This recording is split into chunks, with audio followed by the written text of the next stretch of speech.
All right, what's up, everybody? Sorry about the delay, man. A couple of technical difficulties. We got them figured out, though.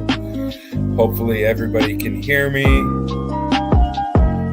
All right, Bellator 263 and UFC Vegas 33 both go down on Saturday. Hit up Combat Odds HQ across all social media platforms. CombatOdds.ca. We got the odds for both of these events coming up, as well as a bunch of UFC events in the future.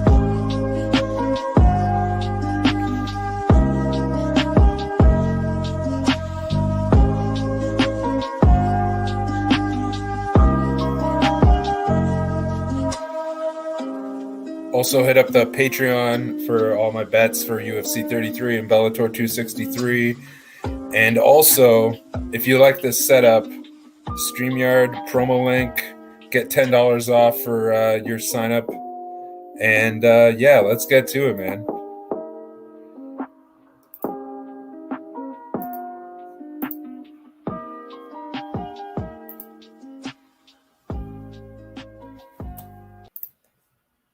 All right, what's up, guys? Okay, so yeah, leave your questions in the chat. And also, I got some questions from the Patreon. And again, for all my bets, we got completely destroyed last week. So if you're not signing up this week, I get it, man. But we'll bounce back. The record's in the bottom. I'm up over 20 units in the past year and a half. Proud of that record, but we're just getting started. But yeah, patreon.com/CombatOddsHQ, $5 Canadian a month. You get every bet that I make on every MMA fight and some boxing stuff too. So yeah, we got we got one really good card, and then we got one good fight on a pretty lackluster card.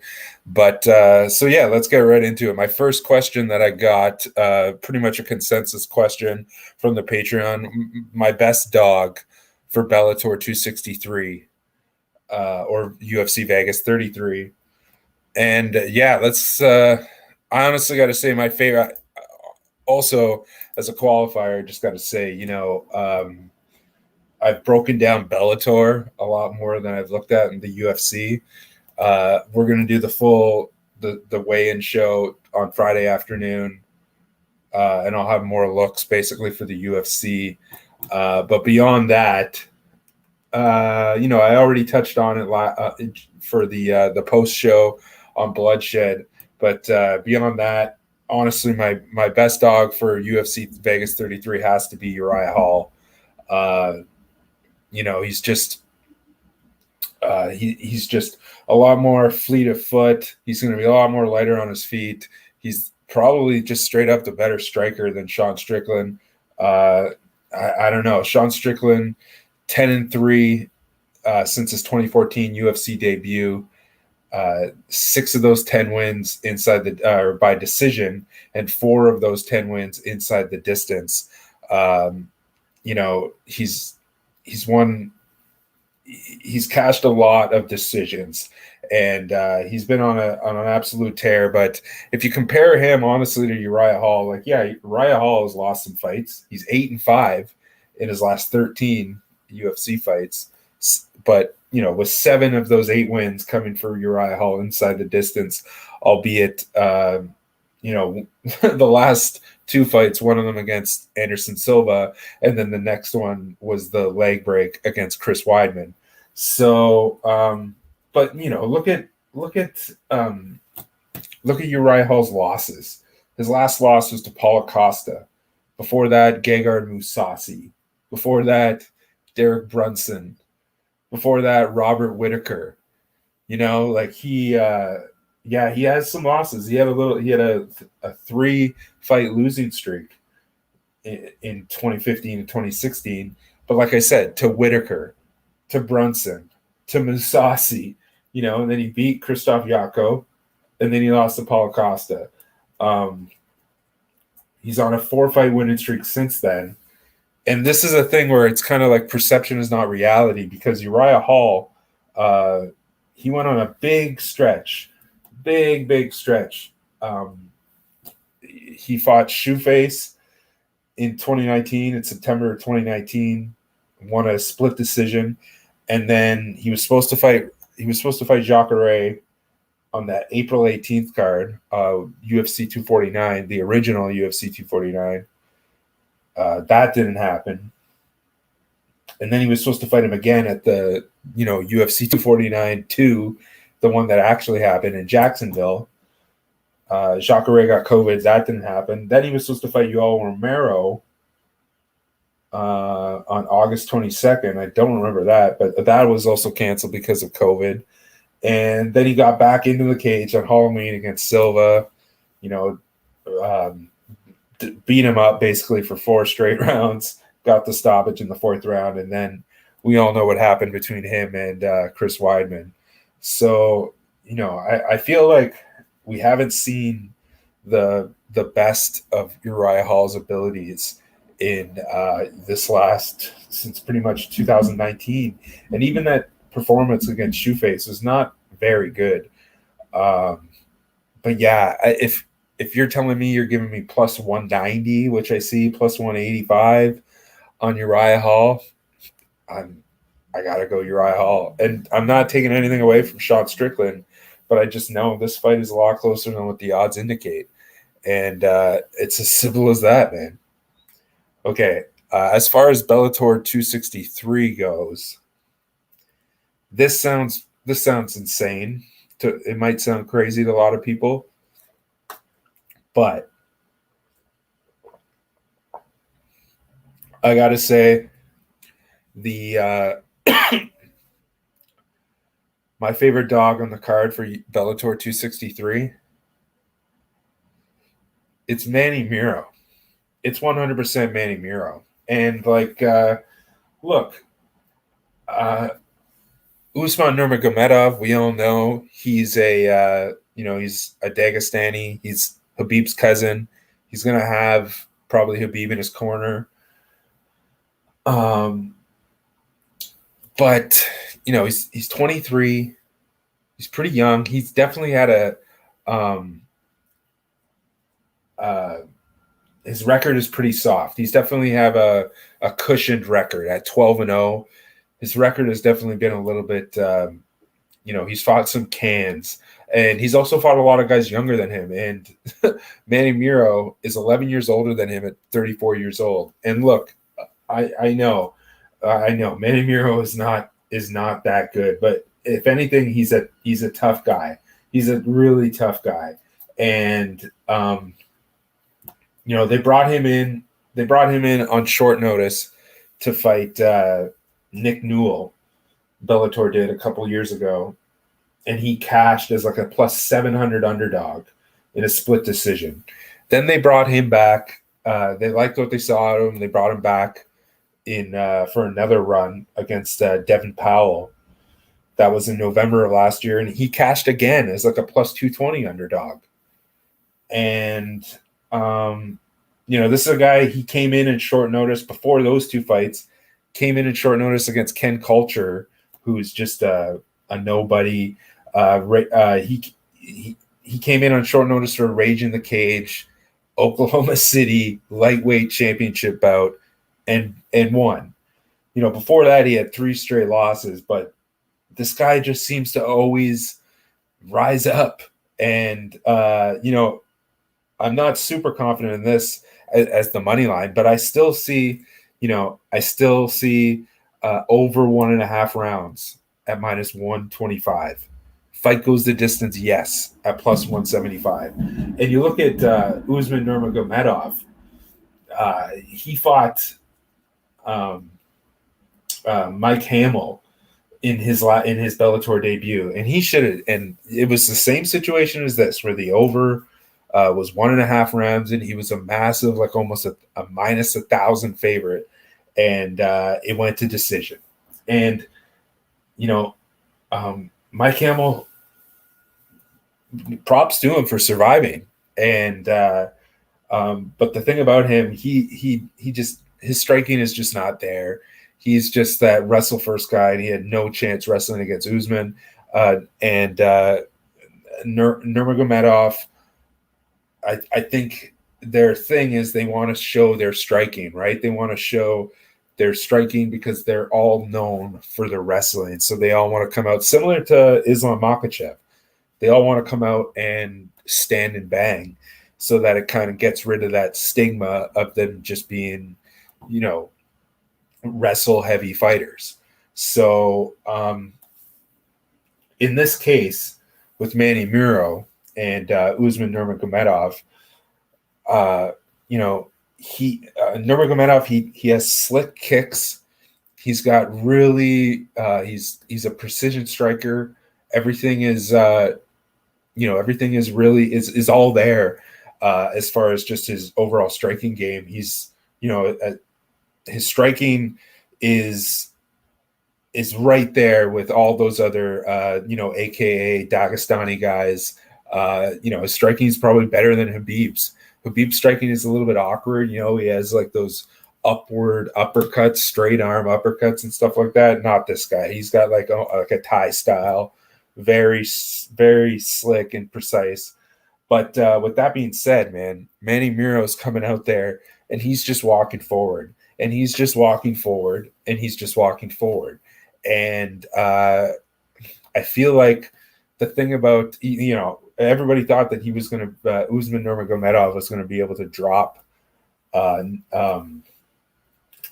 camel and was just going to, take care of him, either drop him or get on his back and choke him out and make short work of him. But my camel has a chin. And the thing about Hamill was, I feel like he was really respecting Usman's hitting power, where if he felt his power, and I just feel like if he went forward a little bit more in that fight, he could have, it was a unanimous decision, 29-28, 29-28, 30-27. And I feel like he could have made that fight a lot closer than it was had he just walked forward. And now we're talking about with Manny Luis Muro here. This guy, that's all he does is walk forward. And when you're constantly stepping backwards in a fight, it's extremely exhausting. And, this guy, he's so tough. And I feel like I'm trying to figure out what Bellator is doing as far as the matchmaking goes here, right? Like, I feel like they're trying to set up Usman Nurmagomedov to get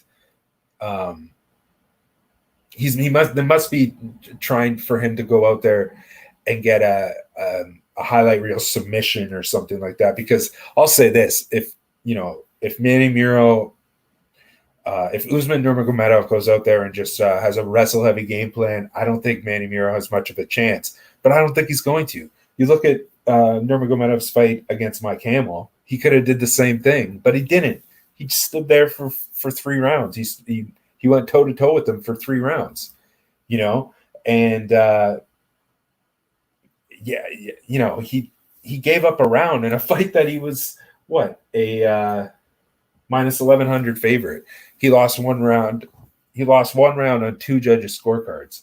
So, the thing is, there's just a premium on this guy because he's a Nurmagomedov, and they're putting him against this, albeit, he's a can. Manny Muro is not that good. He's, but I'll say this: he's been around the amateur, or not the amateurs, the lower level regional scenes in America. This guy from top to bottom, Rage in the Cage and Rage in the Cage, South Texas Fighting Championship, Sugar Creek Showdown, Gladiator Cage Fighting Championship, Fists of Fury, and Legacy FC. But he went up to Bellator 3 times. He went up once in 2016, I think. He won as a pretty huge underdog. And then he came up against Nick Newell. And, say what the obvious that about Nick Newell. He's still extremely good. World Series of Fighting lightweight champion, and he beat him. Manny Muro beat him as like a plus 750 underdog.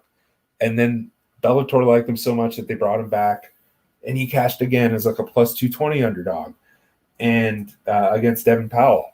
And Usman Nurmagomedov he's a baby, man. He's 23 years old. I don't think he should be a minus 1,000 favorite against this grizzled veteran who's just going to walk forward. Like, this type of guy, he just loves fighting, this Manny Muro guy. Watch his fight with Nick Newell. He's enjoying every minute of it. Like, I don't know. I got to tell you. And it comes down to this. Implied probability says at plus 850, you're telling me that Manny Muro has less than a 10% chance of winning this fight? No. Give me a break.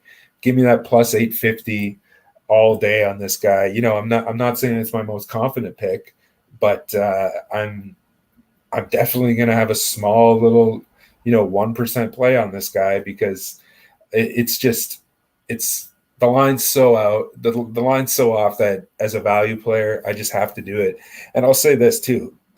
I like that over 1.5 rounds because we've seen Usman Nurmagomedov go to a decision last time in a fight that he was supposed to, the same type of situation as this, where the total was at 1.5 rounds and he was a massive favorite. So the line, the market was expecting it to be a quick fight, and it wasn't. It went decision.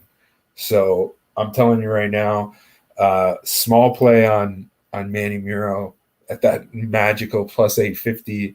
And then, over 1.5 rounds at minus 125. I like it. You could probably get fight starts round 3 at plus money. Yeah. Fight starts round 3 at plus 120 at DraftKings. That's a solid play, guys. That's a solid play. And fight starts round 2 minus 134. I like that too. Fight goes the distance at plus 120, 175. So this is one of those fights where there's multiple ways to back Manny Muro being able to survive against Usman Nurmagomedov. And I'm telling you, it's just Manny Muro is just tough. He's tough as nails. He's a super tough dude. And is he going to be able to, is his wrestling game, defensive wrestling, gonna be able to get him out of a rough situation against this Nurmagomedov? No. But again, go and watch that fight with this Usman kid and Mike Hamill. And the fight was barely on the mat. It was just 15 minutes basically it was like a kickboxing fight. So with that being said, I like Manny Muro here. And this is just the way that I bet. It's not that I would ever bet baseball, but it's similar to that, where it's, you got the A's against the Yankees, and the A's are plus 300 for 3 games in the series. You only got to win 1 game to make money in that 3-game series. So, that's how I play it with these dogs sometimes. You only got to really hit 1 in a pretty long series of these bets. We didn't hit we missed on some dogs last week, but scared money doesn't make money, right? Okay.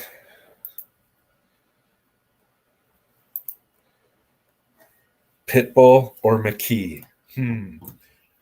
That's a tough one. That's a tough one. I'll say this. I'll be really shocked.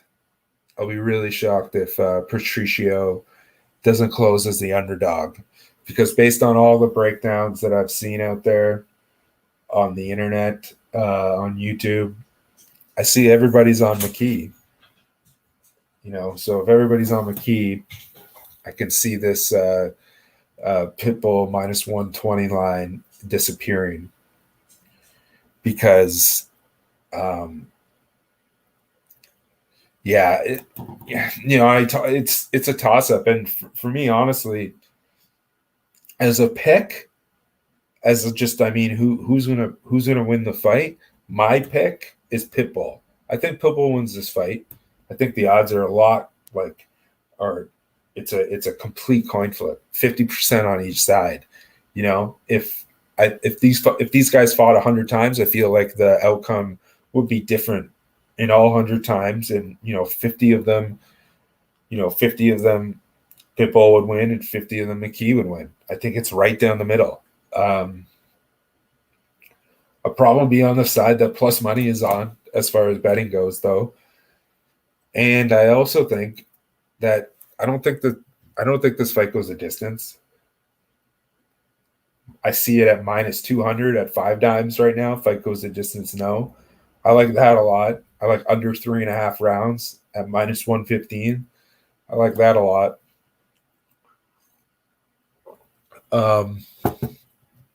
Yeah, I think coin flip fight, you pretty much have to go with whatever side plus money is on if you want to have action on it.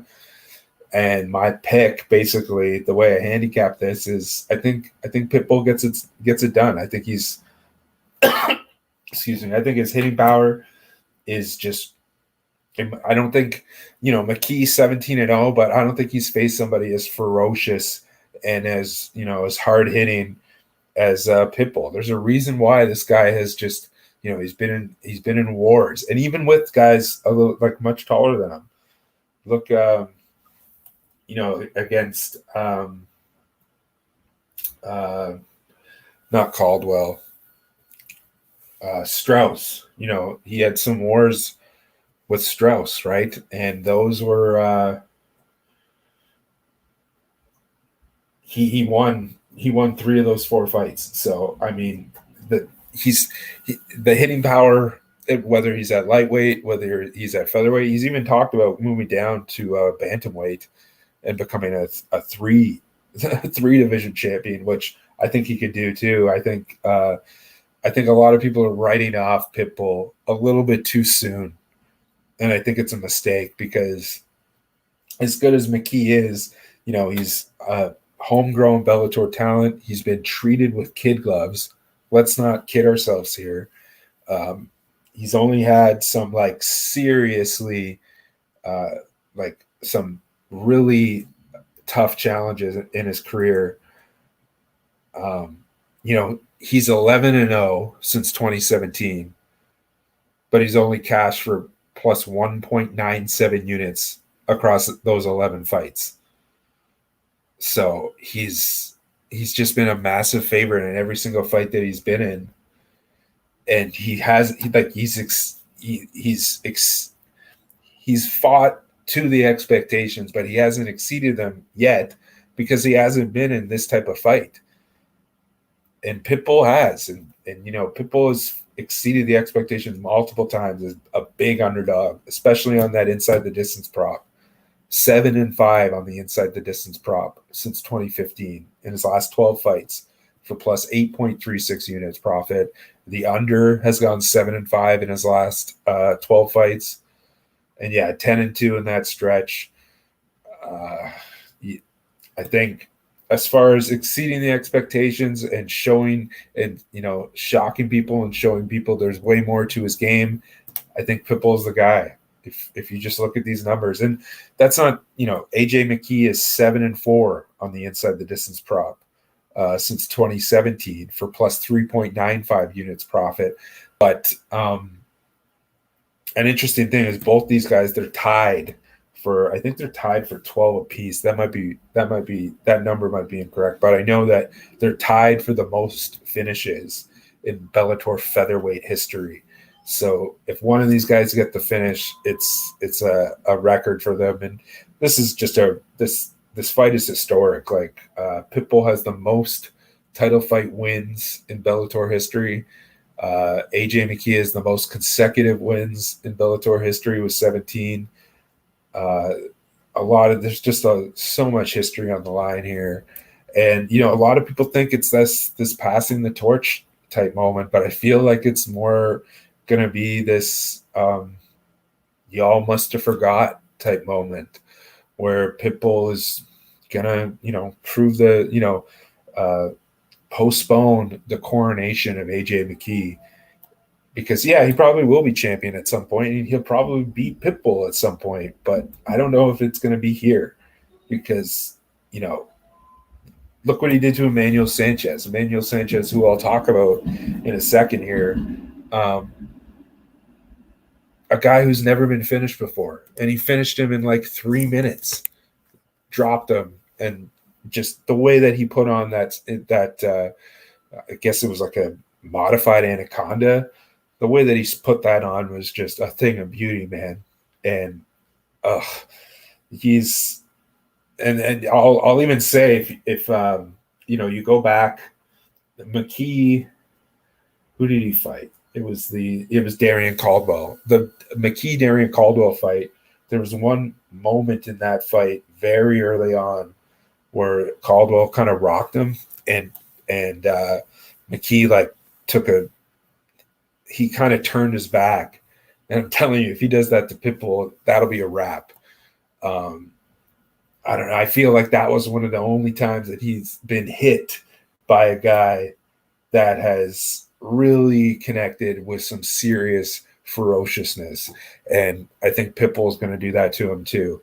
Like, I don't know if he's fought a guy as powerful, at least in their prime. Like, I know he fought Pat Curran, but it was he was past his prime, a shell of himself, really. And yeah, Pitbull's only 34. I know he's quite a bit older than McKee. I don't think it matters. I don't think the reach matters. I don't think the height matters. I think Pitbull has some hitting power that McKee is not going to be able to deal with. And my pick is Pitbull. But I think it's such a close fight. That I'm probably going to be on whatever side ends up on plus money. And but fight goes the distance. No, that's a solid look. Minus 200 and the under at minus 115. I'll be all over that. All right.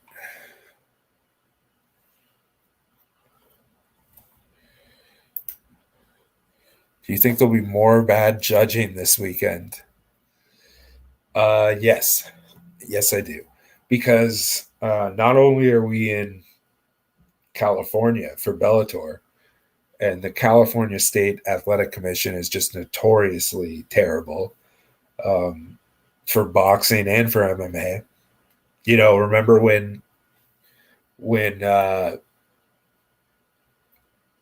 John Jones got caught for the trace amount of PEDs or whatever, and they had to move. The Nevada State Athletic Commission wasn't going to license him to fight because of that. So the fight was off. But then Dana moved the fight to Anaheim because the California State Athletic Commission they don't care. They'll let that kind of stuff happen. So that's why we're there. And the Forum in Inglewood, great venue. But yeah, I feel like bad judging is, and that's another reason why I'm betting on Manny Muro, to be honest. I wouldn't be shocked if we see just a terrible split decision win from Muro here. And then another thing, you got two events happening on the same night within not too far of each other, right? If Vegas and LA.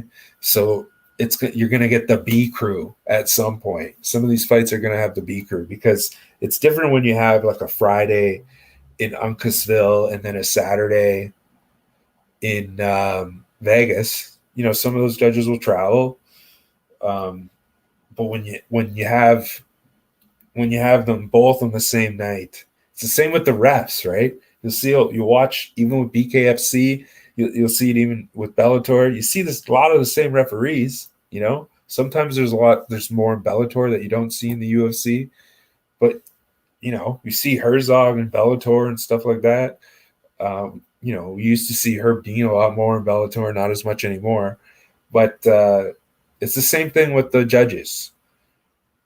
it's all interchangeable with whatever, even PFL, uh, even with LFA, we see the different judges, or the same judges in just different events.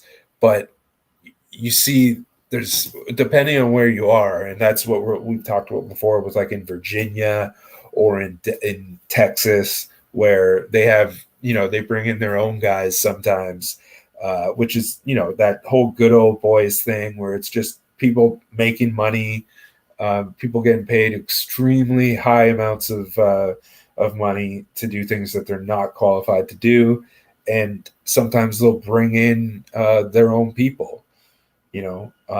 We saw that even in that Arizona card with that one referee that was reffing the Paul Craig fight, where he broke his arm. Paul Craig, I can't remember who it was. I forget his opponent's name, but he broke his arm, and the referee was just letting the fight go on, and he was just clearly not qualified for elite level MMA, and just let what's his name get his arm broken or dislocated, his elbow dislocated. Let the fight continue. So yeah, especially when it's the same night. It's the same night, not that far in the vicinity of each other. So normally, probably those judges who live in Vegas or live in the Vegas vicinity would travel out to Bellator if it was on a Friday, and then they'd work the Saturday UFC Vegas 33. But it's not like that. So what we get is the B team, right? And the B team is a bunch of other not qualified judges. And I would say that there's probably more of a chance that we see some terrible decisions in Los Angeles than we do in Nevada, than we do at the Apex. But after what we saw last week, I don't know, man. I really don't know. So yeah, my answer is yes, absolutely. That's a guarantee. There'll be one, I don't know about robbery, but there'll be some questionable scorecards, even like 100%. That's the lock of the weekend, actually.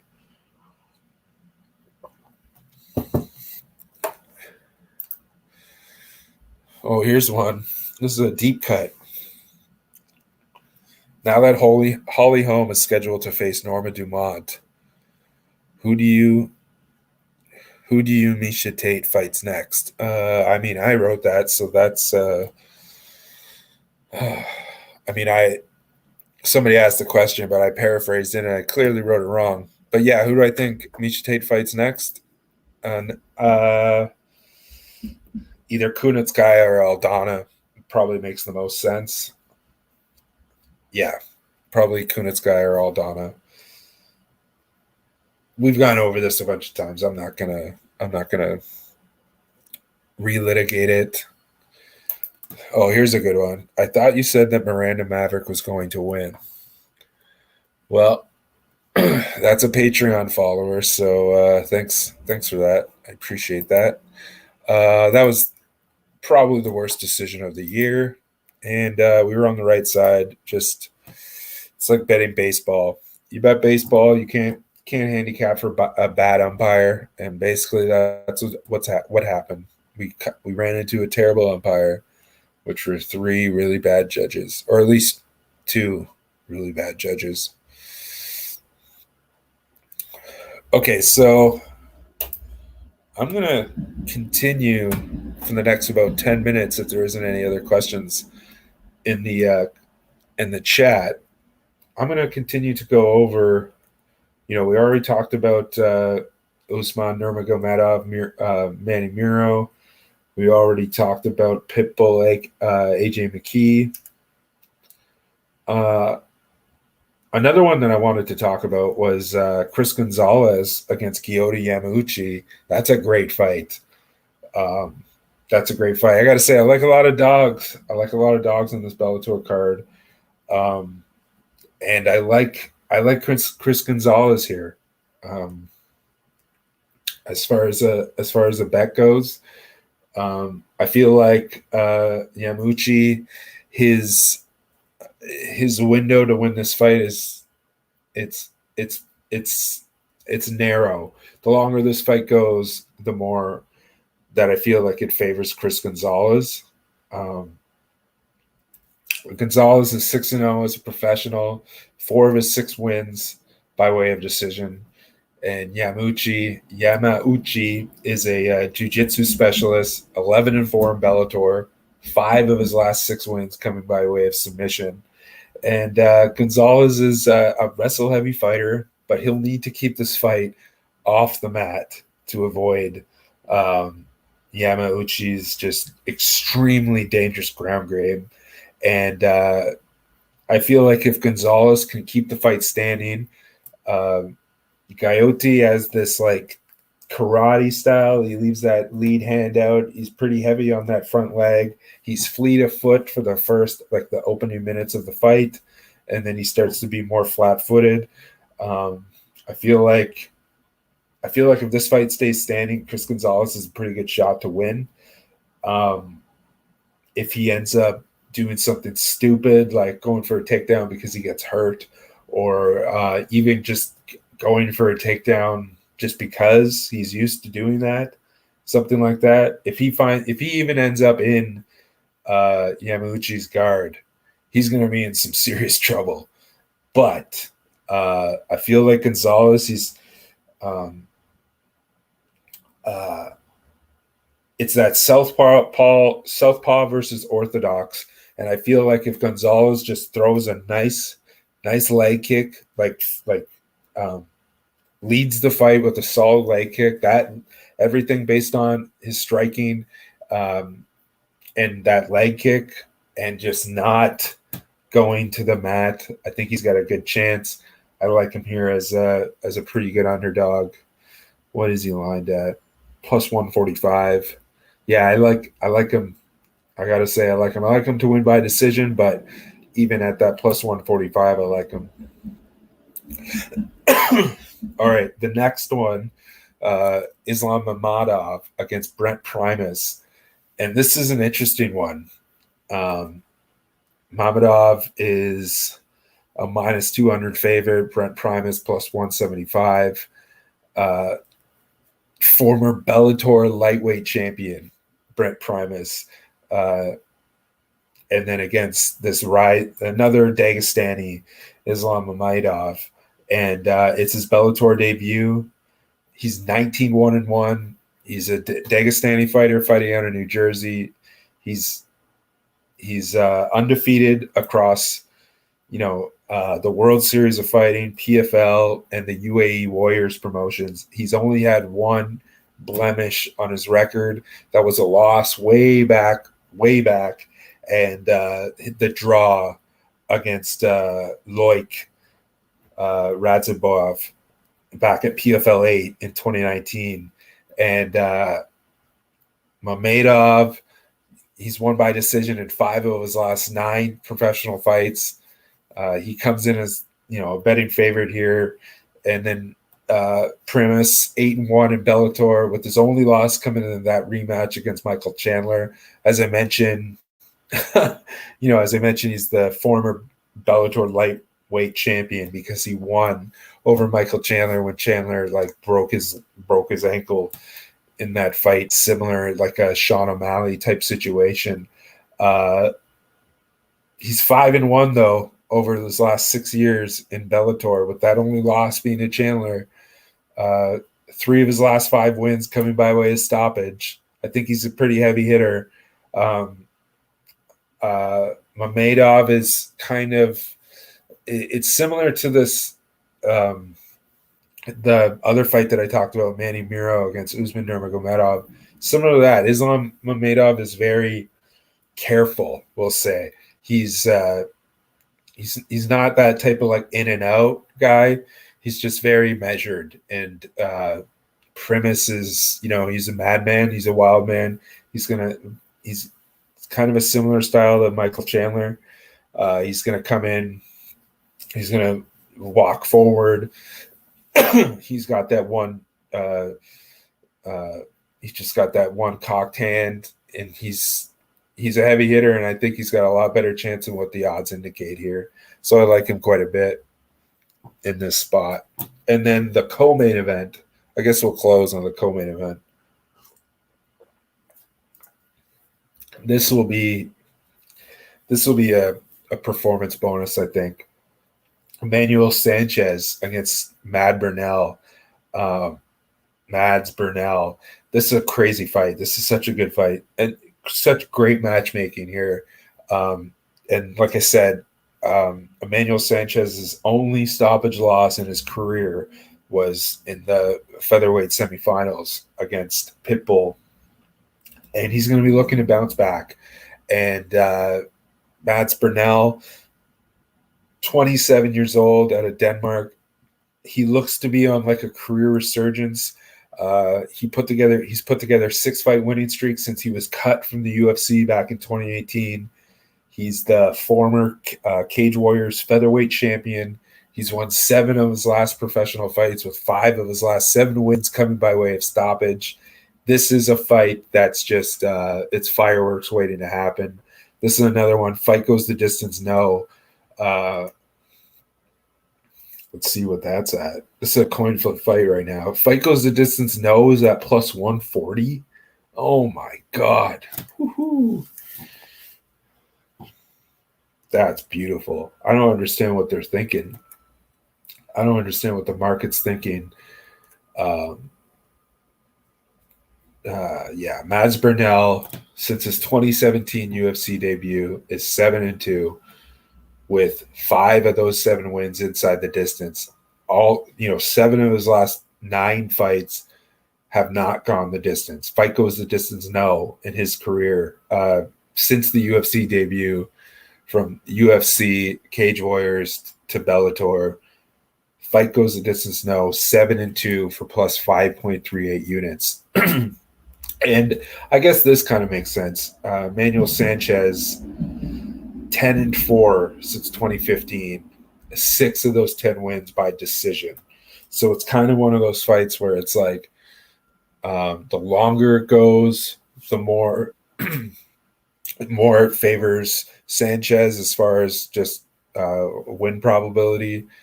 And Mads Burnell, submission specialist. He's won by a Japanese necktie. I think like 2 fights ago, he won 2 in a row that way with that Japanese necktie. Super dangerous guy, man. His striking is awkward, I'll say. I'm not saying he's bad. It's unorthodox. And Manuel Sanchez is just a freaking killer, man. And he's one of those. He's really good. But if he goes up, he's 0-2 against Pitbull. When he goes up to that that other level, basically against Pitbull, he gets stopped. But he's very, very good, and this is going to be a unbelievable fight. I'm super excited for this one. But yeah, I gotta say, as far as my pick goes, let's look at the odds. You get plus money on both sides right now. At DraftKings, plus 100 on Sanchez. At FanDuel, plus 104. This is another one where we'll probably have to bet whatever side ends up closing at plus money. You know what I'm thinking, right? It's got to be fight goes distance. No, that's a beauty of a play right there. As far as a pick goes, though, I got to go with Emmanuel Sanchez. I just think he's going to bounce back. But if Burnell wins this fight, he probably does it in the first round. But if this fight reaches the second round, I think it's Sanchez's fight to lose. I lean. I'll say that it's probably going to be either Mads Burnell wins inside the distance or Emmanuel Sanchez wins by decision. But I mean, that's not to say that Sanchez can't get it done either. He's won 4 of his last 10 wins 4 of his last 10 wins inside the distance, but it's more than likely for me that he wins this by decision. But I gotta say, I do like that fight goes the distance. No, man. Fight goes the distance. No, and probably Emmanuel Sanchez on the money line. But I'm still not totally sure. And again, you want to get all my plays from UFC Vegas 33 and Bellator 263 this weekend. Hit up the Patreon, $5 Canadian a month, and you get all my plays. And then look, we got some plays going to UFC 265, UFC 266, Woodley versus Paul. We got Spence versus Pacquiao coming up. We got Tyson Fury against Deontay Wilder. And the Patreon members got, we were on Britain Hart pretty heavily. It wasn't a pretty money line. It was like minus 220, but Patreon members were on it. We crushed it. And luckily we did, because this past Saturday was a bit of a bloodbath. But yeah, I'll say last call for questions. Probably going to get out of here pretty shortly. So yeah, on Friday afternoon, we will be doing the UFC Vegas 33 and Bellator 263 live weigh-in reactions Friday at 2 p.m. So we'll try to get some visuals. I had a bit of an issue last week. We'll try to get some visuals so we can see the guys weighing in. But yeah, we'll break it all down. I'll probably give my looks for, the full card of both of these events. And should be a good one. Super excited for this weekend. We got ONE FC tomorrow. Then we got the 2 cards, Bellator and UFC 33. And besides the live weigh-in show, we'll be here breaking down both of the events on Saturday on Bleed's channel for Bloodshed, the post show. So yeah, again, every single social media outlet, Combat Odds HQ on Facebook, Instagram, Twitter, even on TikTok, combatodds.ca for odds for all of these events coming up. And like I said, you want the bets, hit up the Patreon. We got some free plays too, though. That's why you got to hit up combatodds.ca, because we got the free plays there. And then if you like this setup, you want to do something like this yourself, use this promo code for $10 off your StreamYard membership, which is a great deal. You help me, you help StreamYard. So yeah, if that's it, then we're going to get out of here. Thanks a lot for tuning in.